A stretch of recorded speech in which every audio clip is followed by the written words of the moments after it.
Ang mabuting balita ng Panginoon ayon kay San Lucas. Papuri sa iyo, Panginoon.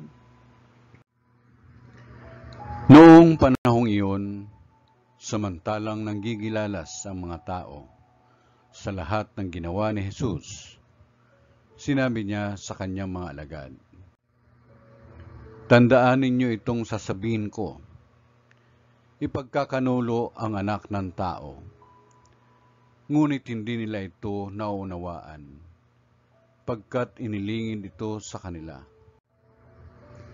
Nangangamba naman silang magtanong sa kanya kung ano ang ibig sabihin niyon." Ang mabuting balita ng Panginoon. Pinupuri ka namin, Panginoong Jesucristo.